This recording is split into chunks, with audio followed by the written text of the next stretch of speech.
और सबसे पहले मैं अपने प्रेस के साथियों को आपके माध्यम से पूरे देश और प्रदेशवासियों को मैं रामनवमी की बहुत बहुत बधाई और शुभकामनाएं देता हूं। ऐसा त्योहार, ऐसे दिन जहां से अच्छी शुरुआत होती है। मुझे खुशी है इस बात की कि आज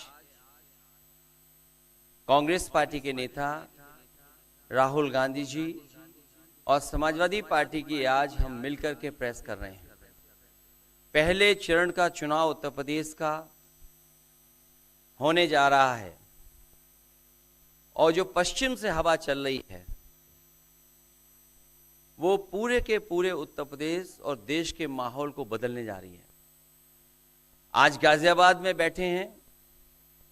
इस बार भारतीय जनता पार्टी को गाजियाबाद से लेकर के गाजीपुर तक इंडिया गठबंधन सफाया करने का काम करेगा। आज किसान दुखी है। तमाम जो वादे किए थे, भारतीय जनता पार्टी की हर बात झूठी निकली। उनके वादे झूठे। न किसान की आय दोगुनी हुई, न नौजवान को नौकरी रोजगार मिला, और जो सपने दिखाए थे विकास के वो भी अधूरे हैं। जो इनका नैतिकता का बुलबुला था वो भी टूट गया। इलेक्टोरल बॉन्ड ने इनका बैंड बजा दिया। भारतीय जनता पार्टी सभी भ्रष्टाचारियों का गोदाम बन गई। न केवल भ्रष्टाचारियों को ले रहे हैं, बल्कि भ्रष्टाचारियों ने जो कमाया है उसको भी अपने साथ रख रहे हैं। जहां उत्तर प्रदेश देश का सबसे बड़ा प्रदेश है, डबल इंजन की सरकार में जो दावा करते रहे डबल इंजन, उनकी होर्डिंग देखिए आप कि अब डबल वहां पर नहीं दिखाई देते हैं, अकेले दिखाई दे रहे हैं। इनके प्रत्याशी होर्डिंग से गायब हैं और चुनाव के बाद होर्डिंग पे जो अकेले हैं वो भी गायब हो जाएंगे और सफाया होने जा रहा है। इनका एक ही नारा है, झूठ बोलने का और लूटने का। लूट और झूठ भारतीय जनता पार्टी की पहचान बन गई है। पेपर लीक कितने हुए हैं? एक दो होते तो ठीक था, लेकिन 10 पेपर लीक हुए। और मैंने कई मौकों पर वो बात बताई कि अगर एक परिवार के हम केवल 3 सदस्यों को मान लें, जिस व्यक्ति ने परीक्षा लिखने की तैयारी की, जो परीक्षा नहीं दे पाया पेपर लीक के कारण, और उसके मां बाप को अगर हम जोड़ लें तो ऐसे 60 लाख नौजवान हैं। 60 लाख नौजवानों का भविष्य अंधकार में डाल दिया। और अगर 60 लाख का गुणा करें हम 3 से, 1 करोड़ 80 लाख, और 1 करोड़ 80 लाख को अगर हम डिवाइड कर दें 80 लोकसभाओं से, तो भारतीय जनता पार्टी का 2,25,000 वोट हर लोकसभा में कम हुआ है। इसलिए एक भी वोट बट ना पाए। जहां हमें मतदान करना है वहीं मतदान के दिन हमें सावधान भी रहना है। अगर हम सावधान रह करके मतदान करेंगे और अपने बूथ की चौकीदारी करेंगे तो भारतीय जनता पार्टी का सफाया होगा। आने वाले चुनाव में, ये देश का चुनाव है, देश की जनता बदलाव चाहती है और बदलाव की हवा पश्चिम से उत्तर प्रदेश से चल रही है। और मुझे पूरा उम्मीद है आने वाले समय में इंडिया गठबंधन और नई सरकार देश में दिखाई देगी। शुक्रिया अखिलेश जी। राहुल जी।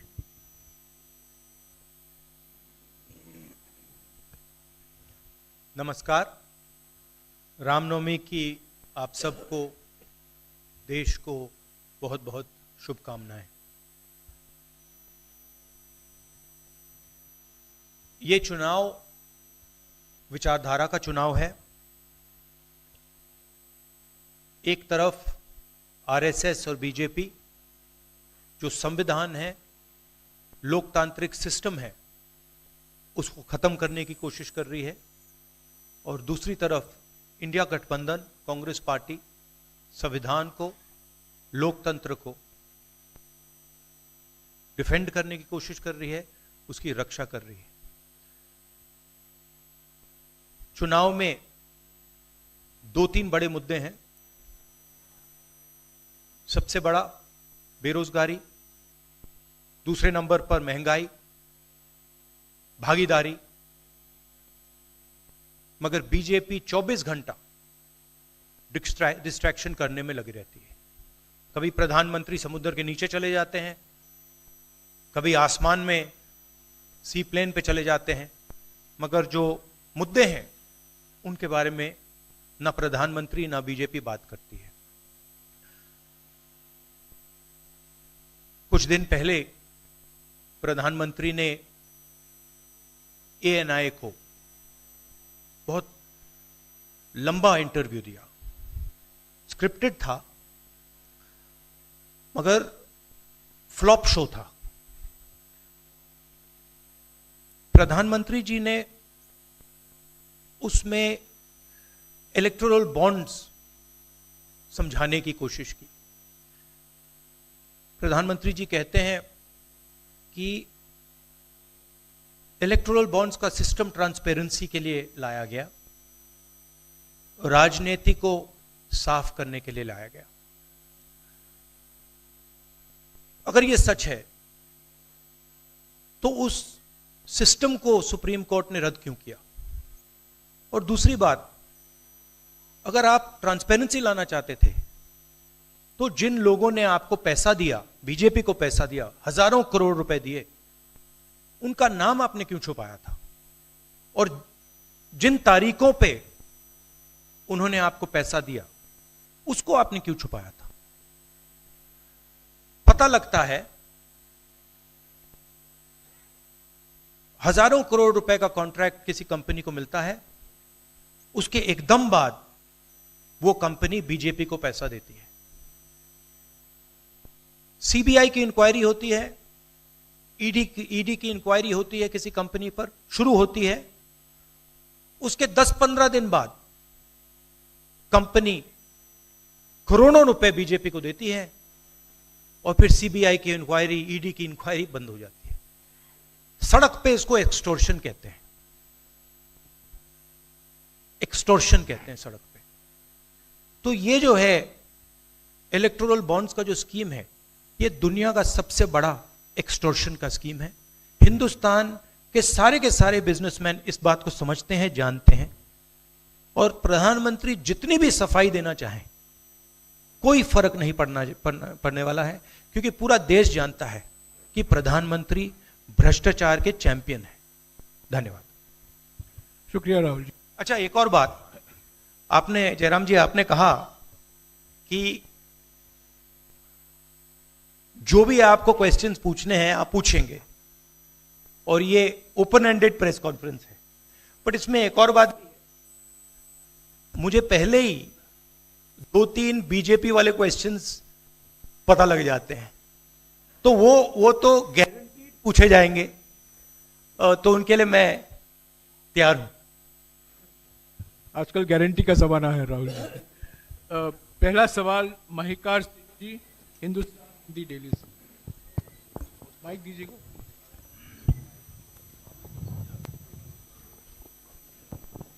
राहुल जी, स्वागत है आपका।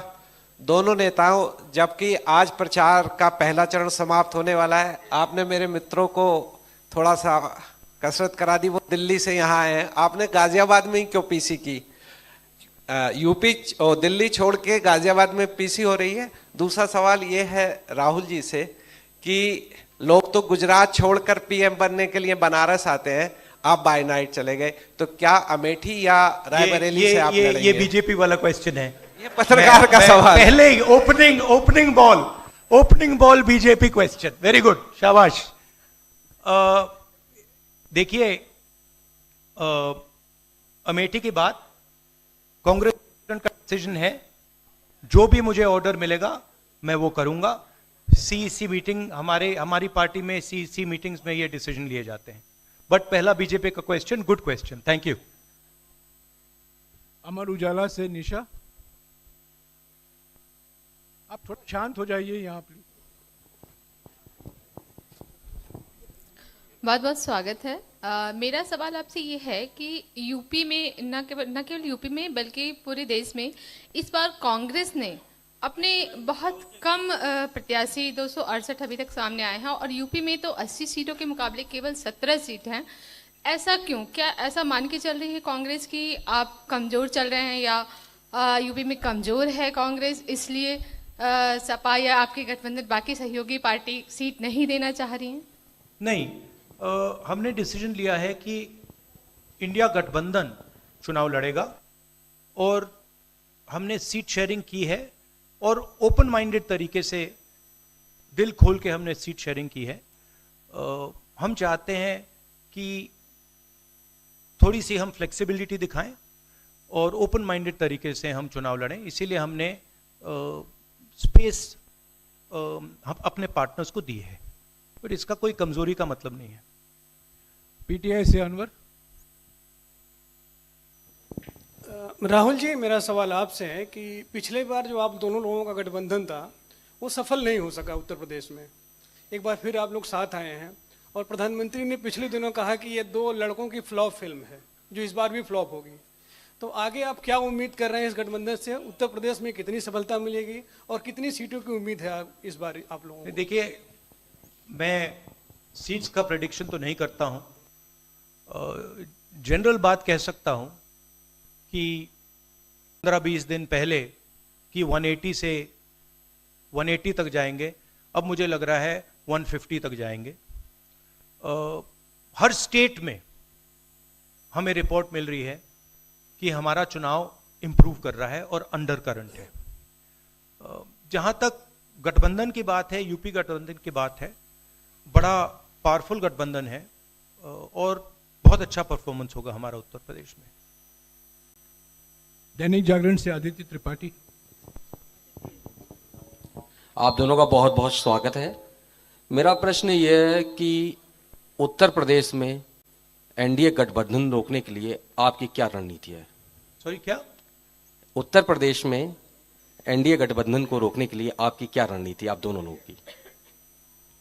उत्तर प्रदेश में नेशनल लेवल पे मैं आपको हमारा फाउंडेशन बता देता हूं और वही आइडियाज हम उत्तर प्रदेश में भी चलाएंगे।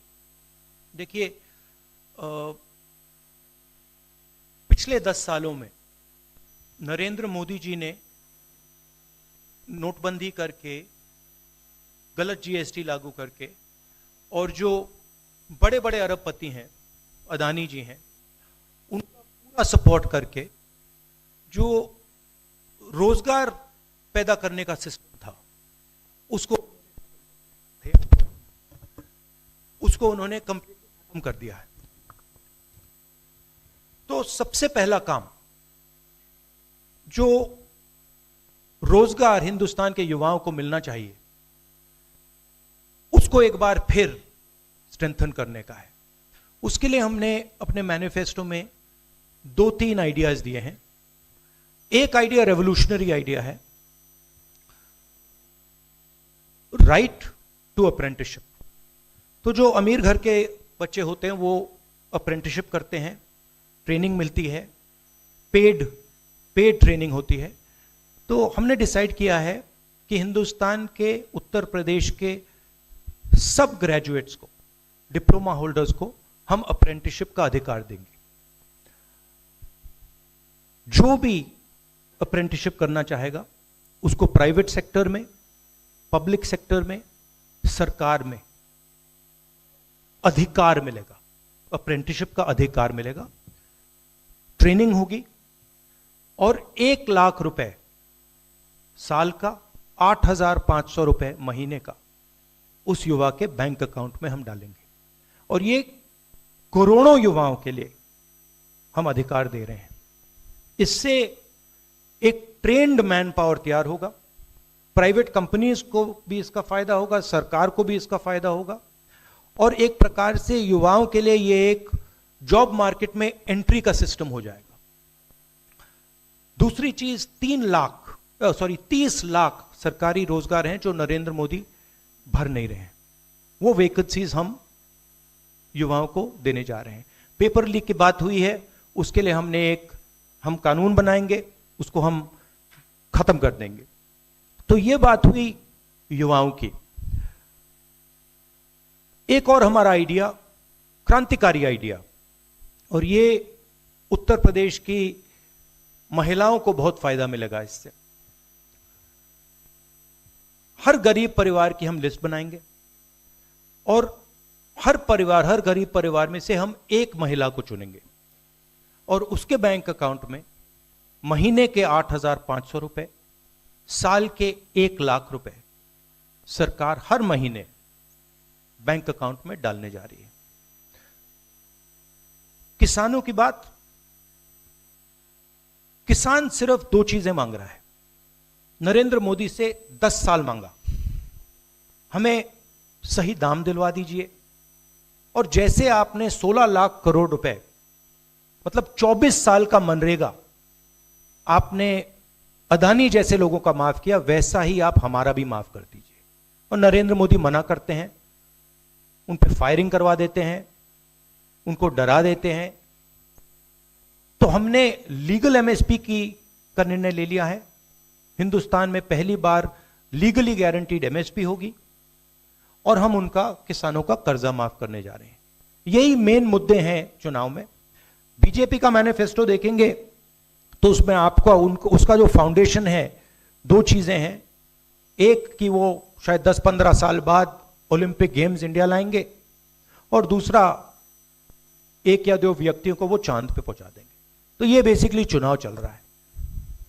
शुक्रिया राहुल जी। अगले 3-4 सवाल आप कृपया अखिलेश जी से पूछेगा। एएनआई से शालिनी।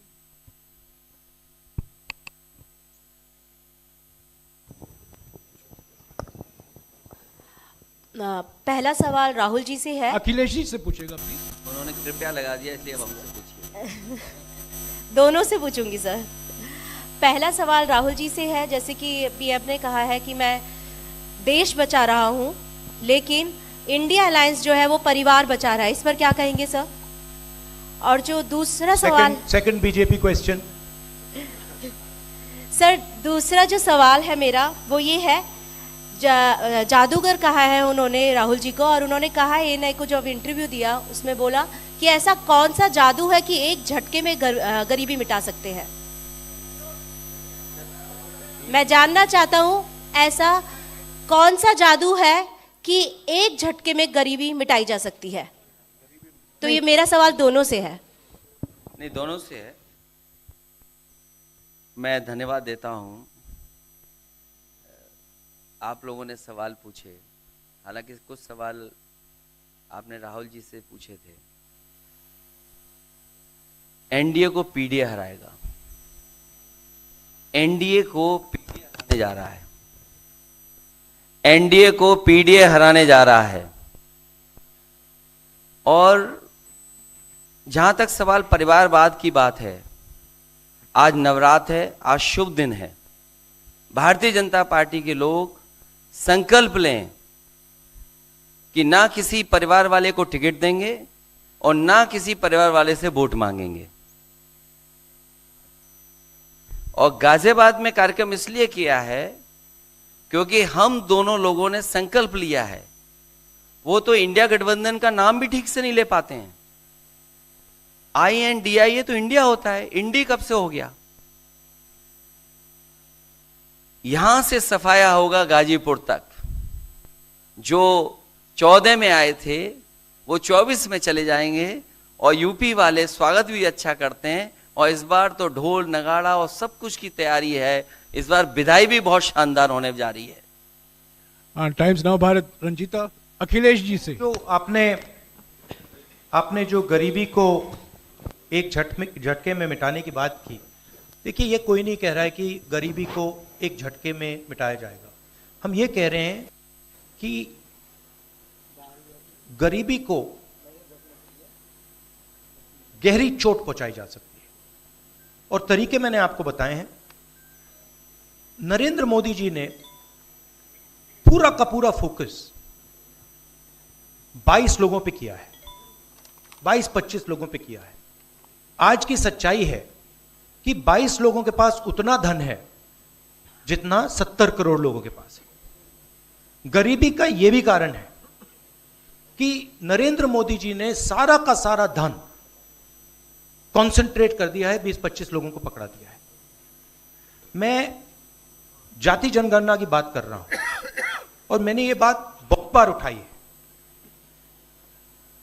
भागीदारी की बात होती है। हिंदुस्तान के किसी भी इंस्टीट्यूशन में आपको ना पिछड़े वर्ग के लोग मिलेंगे, ना दलित मिलेंगे, ना आदिवासी मिलेंगे, ना गरीब जनरल कास्ट के लोग मिलेंगे। मैंने मीडिया के बारे में बात उठाई। मीडिया में आपको बड़े बड़े एंकर्स दिखते हैं। आपको मीडिया की कंपनीज के मालिक की लिस्ट निकालिए, आपको दिख जाएगा कि उधर ना एक पिछड़ा मिलेगा, ना एक दलित मिलेगा, ना एक आदिवासी मिलेगा। तो हम क्रांतिकारी काम करने जा रहे हैं। जाति जनगणना, महिलाओं को गरीब महिलाओं को 1 लाख रुपए, युवाओं को अप्रेंटिसशिप का कानून, अप्रेंटिसशिप का अधिकार, उनके बैंक अकाउंट में 1 लाख रुपए, किसानों को एमएसपी। तो ये सब गरीबों को पैसे देने के तरीके हैं। नरेंद्र मोदी जी ने पिछले 10 साल में गरीबों को कुछ नहीं दिया। तो ये हम करने जा रहे हैं। हाँ रंजीता, अखिलेश जी से। हाँ, अखिलेश जी से ही सवाल है। राहुल जी ने अभी जितनी भी चीजें कही, अखिलेश जी सर। नहीं, मैं सवाल पहले जितनी भी चीजें कही वो तमाम चीजें कांग्रेस के घोषणा पत्र में है। क्या इंडिया गठबंधन का अपना कोई साझा जो है वो मैनिफेस्टो होगा? अखिलेश जी, क्या जो राहुल जी कह रहे हैं क्या वही तमाम चीजें सपा की भी है, या सपा कुछ अलग भी घोषणाएं कर रही है चुनाव में? इंडिया गठबंधन नई उम्मीद है, और जैसा कि राहुल जी ने कहा कि उनके मैनिफेस्टो में बहुत सारी चीज़ें हैं जिससे गरीबी दूर की जा सकती है। उसी से जोड़ करके मैं ये कहना चाहता हूँ कि जिस समय हमारा देश का किसान खुशहाल हो जाएगा, जिस दिन देश के किसान को अपनी लाभकारी मूल्य मिलने लगेगा फसल का, और मैं समझता हूँ जितने भी राजनीतिक दल हैं और खासकर जो इंडिया गठबंधन के साथी हैं, वो ये बात कह रहे हैं कि हम एमएसपी की गारंटी देंगे या किसानों को लाभकारी मूल्य देंगे, और जिस दिन भारत सरकार किसानों की आय बढ़ा देगी, गरीबी दूर होना शुरू हो जाएगी। और मैं कई मौकों पर कह रहा हूं कि जाति जनगणना भी एक हमारा मुद्दा है। बिना सामाजिक न्याय के, बिना जाति की गैर बराबरी खत्म किए हुए हम अपने समाज को आगे नहीं बढ़ा सकते। और जैसा राहुल जी ने कहा कि खुशहाली के लिए जाति जनगणना जरूरी है, तो जाति जनगणना, सामाजिक न्याय और पीढ़ी की लड़ाई को लेकर के हम चलेंगे। उससे गरीबी भी दूर होगी और मान सम्मान भी मिलेगा। विक्रांत, एक चीज और देखिए, ये जो हमारा मैनिफेस्टो है, ये जरूर कांग्रेस पार्टी का मैनिफेस्टो है, मगर इसमें जो आइडियाज हैं वो इंडिया गठबंधन उनकी आइडियोलॉजी के आइडियाज हैं। और अगर समाजवादी पार्टी का कोई सजेशन हो या किसी और भी इंडिया गठबंधन की पार्टी का सजेशन हो, उसको हम सब ऑन बोर्ड करेंगे। तो हमारा मतलब जॉइंटली काम होता है।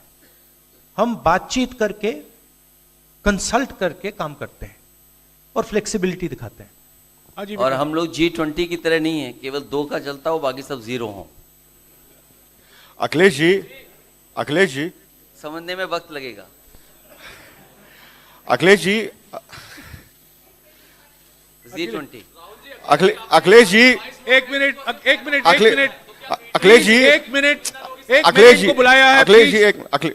अखिलेश जी, राहुल जी, आप दोनों लोग, अखिलेश जी सामने, अखिलेश जी, राहुल जी, आप दोनों लोग 2017 में साथ आए थे। दोनों ने लखनऊ में प्रेस कॉन्फ्रेंस भी की थी, लेकिन 19 और 22 में आप दोनों अलग अलग हो गए। 24 में फिर साथ आए हैं। आखिर क्या वो मोमेंट क्या था जब दोनों के दिल में आया कि हाँ हमको साथ आना चाहिए, जरूरी है? 7 साल बाद दोनों के दिल में कब ये मोमेंट आया कि हाँ चलना है साथ? मूवमेंट क्यों बताना, हम साथ आ गए और साथ आ गए, साथ आ गए, यही मूवमेंट है।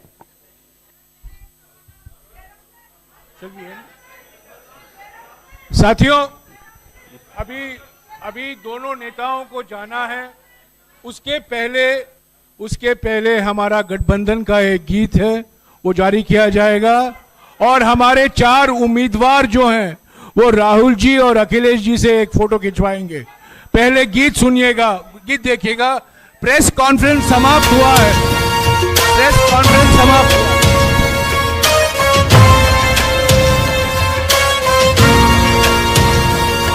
गठबंधन है ये इंडिया का गठबंधन है, गठबंधन है ये इंडिया का गठबंधन है। दिल्ली में प्रवेश की खातिर राहुल और अखिलेश की खातिर संविधान बचाना है तो वोट करो इस देश की खातिर। उम्मीद किसानों की इनसे, मजदूरों की आस यही है, देश बदलना है इनको ही, बहनों का विश्वास यही है, जन जन की आवाज यही है। दिल्ली में प्रवेश की खातिर राहुल और अखिलेश की खातिर वोट करो इस देश की खातिर, वोट करो इस देश की खातिर, राहुल अखिलेश की खातिर।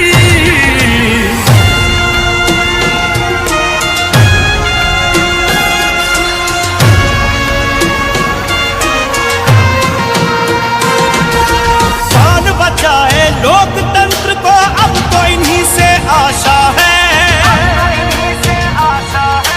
सच पूछो तो इनका जीवन समाजवाद की परिभाषा है।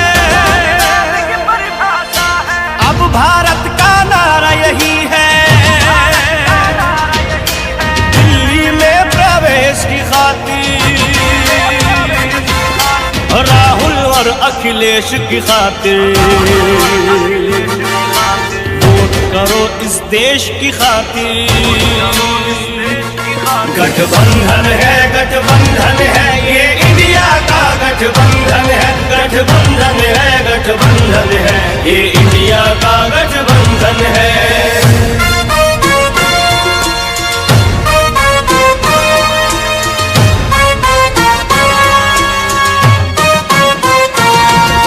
नेताजी के लाल तुम ही हो और देश का मान तुम ही हो, कृष्ण कन्हैया के वंशज हो, यदुकुल का सम्मान तुम ही हो। अब धर्म युद्ध को लड़ना है तो दिल्ली में प्रवेश की खातिर राहुल और अखिलेश की खातिर वोट करो इस देश की खातिर। गठबंधन है ये इंडिया का गठबंधन है, गठबंधन है ये इंडिया का गठबंधन है।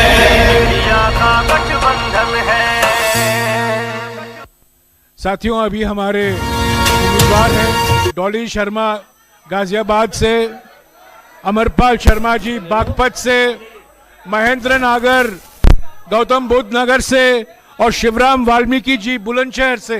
कृपया मंच पर आइए और राहुल जी और अखिलेश जी के साथ फोटो खिंचाएंगे।